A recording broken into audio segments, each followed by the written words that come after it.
O desespero de uma família ao saber que a mãe sofreu um acidente e a indignação ao receber a notícia de que não tem vaga na UTI do hospital da cidade. Que o médico disse, vocês precisam de uma UTI que ela só tem 10% e para ela ter esses 10% de chance, ela tem que estar para uma UTI agora. Os filhos tiveram que entrar na justiça para conseguir a vaga. Chega de multar pais de crianças e adolescentes estrangeiros que estão irregulares no Brasil. A gente fui na polícia, que era uma quarta-feira, e multou R$100 por dia meu pai para ficar aqui 2 dias mais, quindi R$200 cada, para ficar aqui mais 2 dias com visto de turista. A Polícia Federal terá que parar de emitir essas multas e também anular as que já foram aplicadas. O sonho de abandonar as dívidas, o chefe, e ficar milionário da noite para o dia. Quem sabe ganhasse uns 7 milhões, 10 milhões, 12 milhões, né? Será um ganho excelente, não precisa ser um ganho assim exagerado, né? Mas cuidado para não comprar qualquer bolão. Na Bahia, uma casa lotérica vendeu um bilhete que já tinha corrido. O que aconteceu? Veja agora, no Via Legal.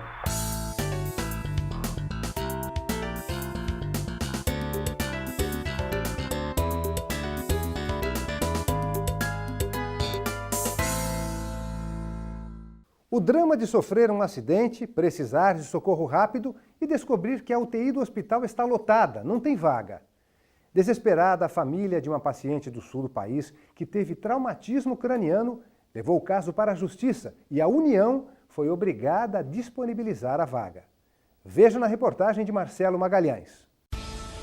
Além dos filhos, Mari tinha outra paixão.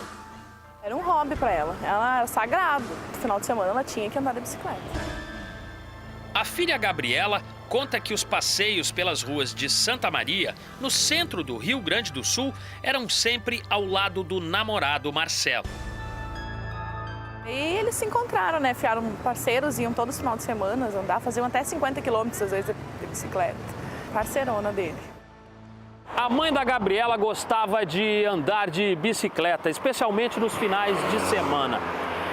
Num desses passeios, ela tentou atravessar esta rodovia que fica na periferia do município, mas acabou sendo atingida em cheio por um veículo.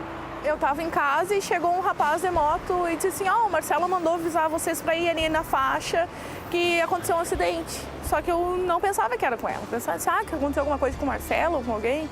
Daí quando eu cheguei lá na hora, ela já estava dentro da ambulância.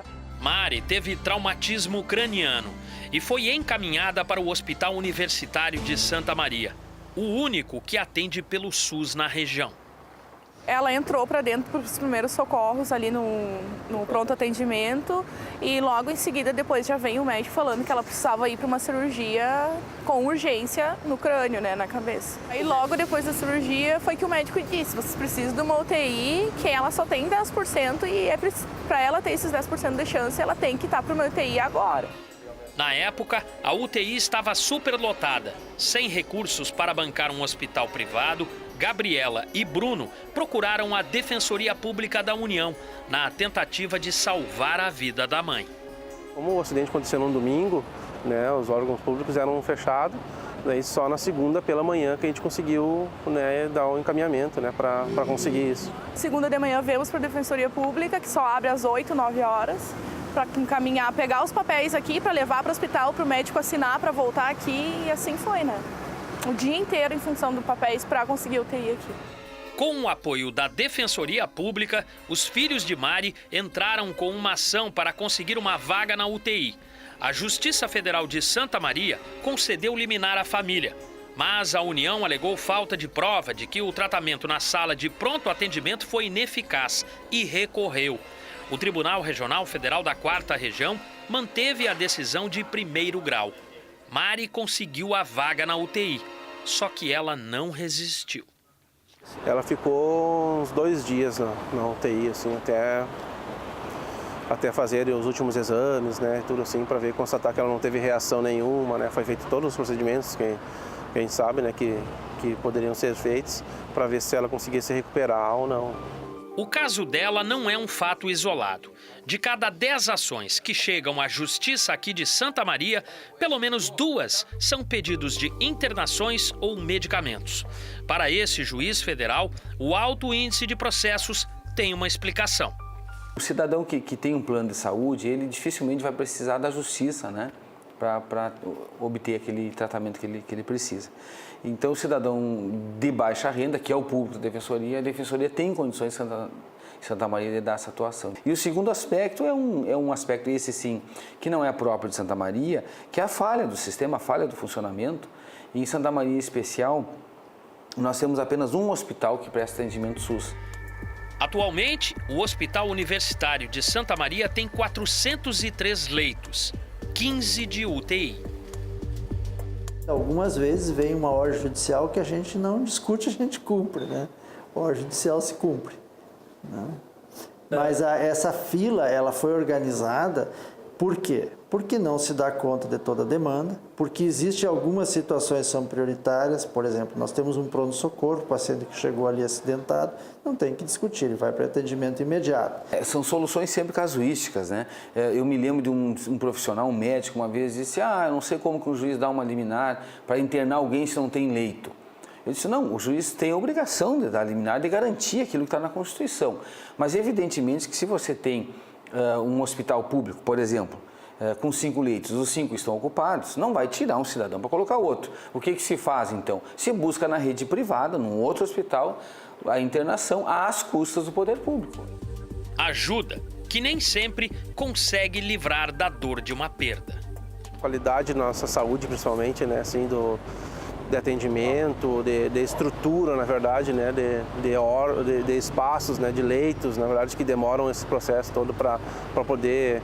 que poderia ter sido um atendimento muito mais rápido, né, se tivesse uma estrutura melhor. Minha mãe tinha 49 anos, saiu para andar de bicicleta e não voltou mais. Acertar na loteria e ganhar uma bolada é o sonho de milhões de apostadores que toda semana fazem fila nas casas lotéricas. A pessoa pode escolher os próprios números ou comprar um bolão com o jogo pronto. Só que é preciso olhar a data do sorteio. Na Bahia, uma casa lotérica vendeu um bilhete de bolão antigo que já tinha corrido. A apostadora se sentiu enganada e processou a Caixa e a lotérica. Ganhar muito dinheiro sem precisar fazer esforço, todo mundo quer. Mas, para isso, só contando com um milagre ou com a sorte. Tem gente que não deixa de fazer aquela fezinha na loteria. Seu Marcelo é um exemplo de quem aposta todas as fichas na loteria. Ele joga desde 1984. Com o tempo, aumentou a frequência. Bom, eu jogo todos os dias, né? Por exemplo, a quina tem 6 vezes por semana, então eu jogo sempre na quina. E a quina que sempre me deu mais sorte, mais do que qualquer outro, né? Então eu estou jogando sempre, né? E sempre faço os jogos do sorteio do dia. Com tantos jogos, ele acaba gastando um valor mensal considerável nas apostas. Eu acho que deve ser uns 2.000 a 3.000 por mês. E eu acredito que eu devo assim, ganhar mais ou menos 1/4 disso. Então quer dizer que o que eu já gastei é mais do que o que eu já ganhei em loteria. Mesmo assim, o aposentado não deixa de jogar, porque acredita que qualquer hora pode ficar milionário. Sempre jogo nos bolões, sempre jogo bolões também. E os bolões da loteria e tem os bolões do rapaz aqui, que às vezes eu jogo, que ele faz uns bolões aqui da barbearia aqui do lado. Mas é bom ficar atento ao participar dos bolões. Uma mulher que apostou nessa modalidade em uma lotérica da Bahia comprou, sem saber, o bilhete de um concurso anterior que já tinha sido sorteado e não valia mais. Ela se sentiu enganada e recorreu à justiça, alegando que houve má-fé por parte da Caixa e da lotérica. Em primeira instância, na Bahia, o pedido de indenização por danos materiais e morais foi negado. A Caixa Econômica alegou que o bilhete comprado pela autora tinha apenas 10 números iguais aos sorteados e que seriam necessários 11 acertos para que ela tivesse direito à premiação. Por isso, a instituição não poderia ser responsabilizada. O caso foi parar no Tribunal Regional Federal da Primeira Região, em Brasília.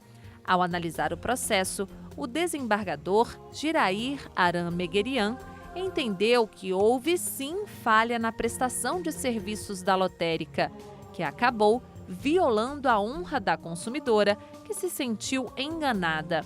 Por isso, condenou a empresa e a Caixa Econômica, que administra os serviços de loteria no país, a pagar indenização de R$ 5.000 à mulher. Esse advogado explica por que a apostadora teve direito à indenização. No quesito da falha da prestação de serviço em si, a emissão do bilhete errado ou não já caracteriza uma falha da prestação de serviço, que está prevista lá no artigo 14 do Código de Defesa do Consumidor, que diz que, resumidamente, que não importa se houve culpa ou não do fornecimento de serviço. O que importa é que houve a falha. E havendo essa falha na prestação de serviço, os fornecedores são responsabilizados solidariamente. Então, tanto a lotérica quanto a Caixa são responsáveis para ressarcir o consumidor em caso de algum dano, seja ele moral, material, lucro cessante ou perda de uma chance. Para não correr o risco de comprar um bilhete errado, seu Marcelo fica atento na hora de fazer as apostas. Procurar ver se é do dia mesmo, ver se é do dia mesmo o bolão, né? E, digamos assim, sempre eu confiro o quanto que foi, digamos assim, se o valor dos bolões foi aquele mesmo, né? Modesto, ele diz que não precisa ganhar muito dinheiro. Ficaria satisfeito só com alguns milhões. Quem sabe ganhasse uns 7 milhões, 10 milhões, 12 milhões, né? Será um ganho excelente, não precisa ser um ganho assim exagerado, né? Quem não quer, não é?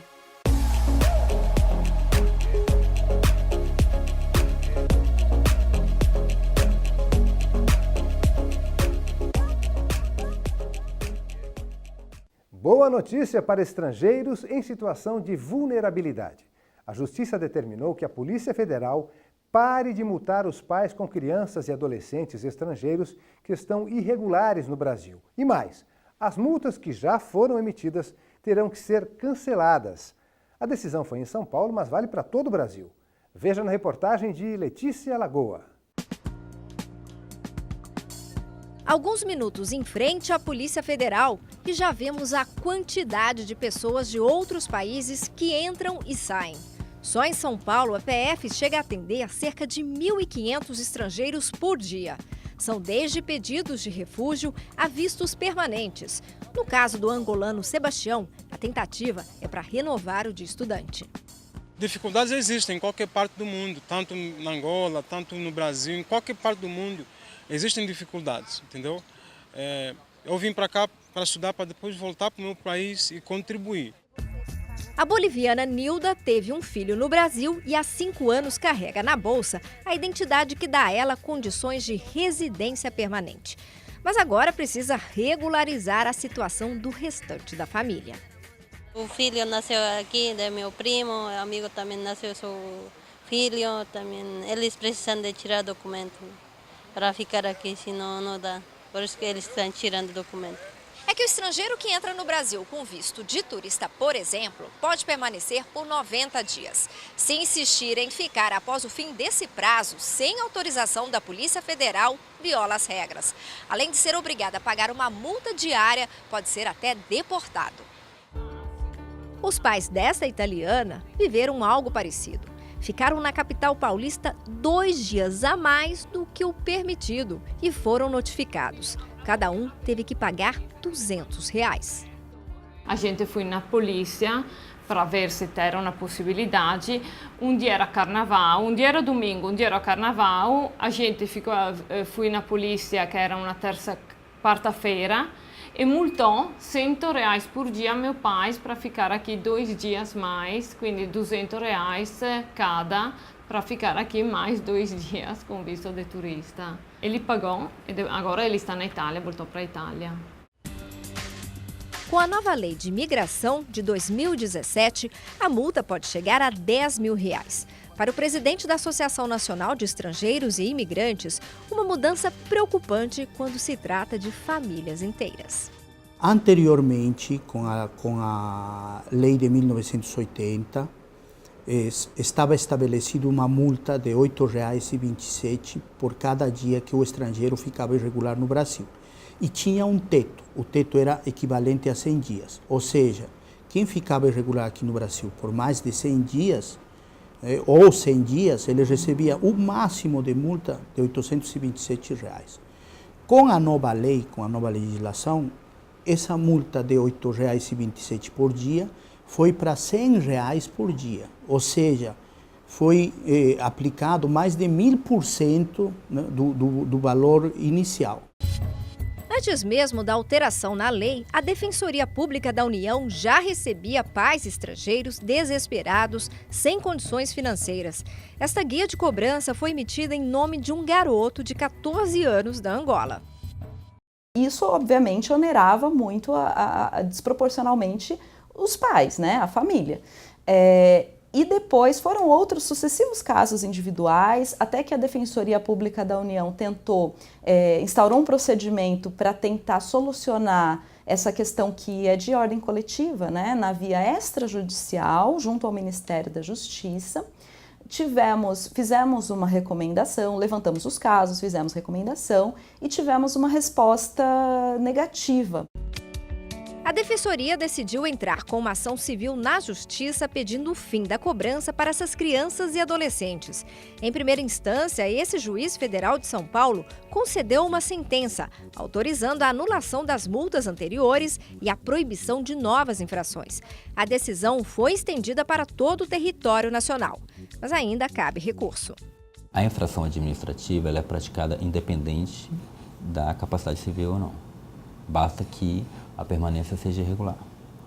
Mas, por outro lado, como as crianças e adolescentes, eles vieram acompanhados do pai, não puderam manifestar a vontade deles, eles não cometeram a infração. Por quê? Porque não havia vontade.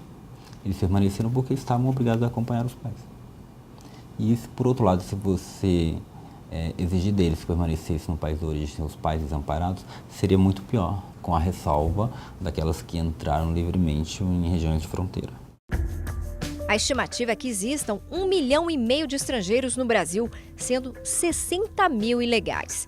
Mas a decisão já é um alívio para aquelas famílias que estavam sujeitas ao pagamento de multa.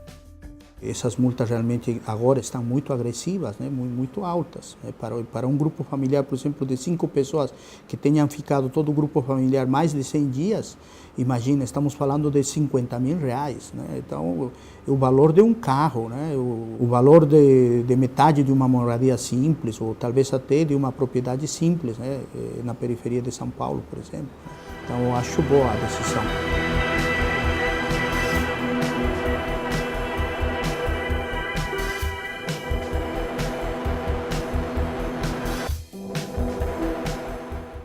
Quando a gente viaja para o exterior, não faltam recomendações sobre o que pode e o que não pode trazer na bagagem. As regras são definidas pela Receita Federal e há limite para a quantidade de produtos e valores de mercadorias adquiridas fora do país. Uma família brasileira que morava nos Estados Unidos luta na justiça para liberar uma mini-moto de 49 cilindradas que ficou retida na alfândega durante a chegada da mudança pelo porto de Suape. A discussão era se a minimoto deve ser considerada um veículo ou um brinquedo. A pequena Lindsay tem apenas 3 anos e adora brincar com carrinhos e velocípede. Ela nasceu nos Estados Unidos, mas em 2016 a família voltou a morar no Brasil. A mudança foi despachada de navio para o porto de Suape, em Ipojuca, Pernambuco. Entre os objetos, tinha uma minimoto de 49 cilindradas, que ficou retida pela Receita Federal. A máquina foi comprada pelo pai para a menina usar quando completasse 3 anos de idade. Eu também gosto também de moto, de trilha, de fazer trilha. E lá nos Estados Unidos a gente não tem muita opção assim de esporte. Assim, tem área, tem parque, entendeu? E eu sempre andava lá de trilha e a menina sempre ia e eu terminei comprando uma motinha dessa pequena, certo? Para ela, quando ela atingisse uma idade que pudesse ter uso do bem, ela usasse. A minimoto é do modelo PW50 da Yamaha. Segundo a fabricante, é um produto para ser utilizado por crianças de 3 a 6 anos que pesam até 25 quilos. O equipamento é movido a gasolina. Procurei a alfândega do aeroporto e eles falaram que era possível. Inclusive me deram até um folheto, um menu informativo de viagem ao exterior, e no próprio informativo especifica que é possível trazer veículos para serem conduzidos por criança abaixo de 50 cilindradas, o motor. E a moto ela possui 49 cilindradas, está dentro do que especifica a Receita Federal. Ela é para uso de criança de 3 a 6 anos. Inconformado com a retenção da minimoto da filha, o comerciante trouxe dos Estados Unidos uma outra moto igual, 6 meses depois. A mercadoria entrou no país pela alfândega do Aeroporto Internacional do Recife e não foi tributada como veículo automotor, e sim como bagagem. E cheguei na Receita Federal, daqui mesmo de Recife. O veículo foi conferido pelos próprios fiscais da Receita Federal. Paguei o imposto devido porque passava de $500, entendeu? E tive o bem liberado normalmente. Então, porque a Receita do Aeroporto liberou a minha carga, entendeu? Porque SUAP também não pode fazer a liberação. No caso específico, se trata de um veículo que é alimentado por motor de combustão interna, né? Existe a necessidade de se abastecer com combustível, que é a gasolina no caso específico. Existe a necessidade de se colocar óleo nesse motor, que são produtos altamente inflamáveis. Segundo as regras objetivas aplicáveis à classificação deste produto, não há como se admiti-lo, tecnicamente, como um brinquedo. Para um veículo automotor entrar no Brasil, antes do embarque, ainda no país de origem, ele passa por várias etapas de registro e licença de importação. Ao chegar à alfândega brasileira, é recolhido o imposto pela Receita Federal. Se a minimoto for considerada um veículo, Gustavo terá que providenciar essa documentação e ainda pagar o imposto, que gira em torno de 60% sobre o valor do produto. Para tentar resolver a questão, o advogado de Gustavo entrou com uma ação na Justiça Federal de Pernambuco. Entramos com mandado de segurança para preservar o direito e garantir a segurança de ser entendido como bagagem, né, de uma mudança de residente há mais de ano em país estrangeiro. A juíza federal entendeu que a minimoto não era bagagem e deveria passar pelas mesmas regras de um veículo automotor e pagar os devidos impostos. O advogado recorreu da sentença.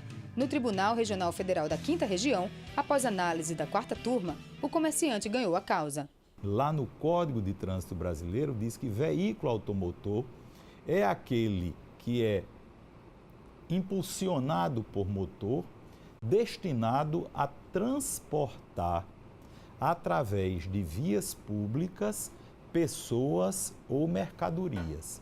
Considerando que essa mini motocicleta era destinada a crianças de 3 a 6 anos de idade e que tivesse peso de no máximo 25 quilos, é impensável, na minha visão, que isso pudesse transportar pessoas ou mercadorias em vias públicas. Primeiro porque não é permitido no Brasil a pessoa guiar veículo automotor sem ter habilitação, e uma criança de 6 anos de idade não pode ser habilitada. Segundo, pelo tamanho, pela dimensão do objeto, que bate mais ou menos na altura do joelho de uma pessoa de estatura mediana. Quer dizer, é impensável que um artefato desse vá circular em uma avenida, em uma rua, em uma estrada, conduzindo uma pessoa. Mas o caso não termina por aqui. A Procuradoria Regional da Fazenda Nacional informou que vai recorrer da decisão. Longe das questões judiciais, a pequena Lindsay só quer saber de brincar. É isso. O Via Legal fica por aqui. A gente volta na semana que vem com outras decisões da Justiça Federal. Gostou de uma matéria? Quer ver de novo? Mostrar para um amigo? Acesse as nossas redes sociais.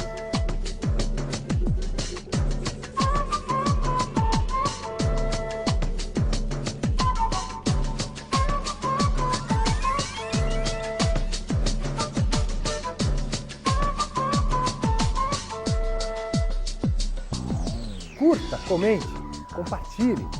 Tchau!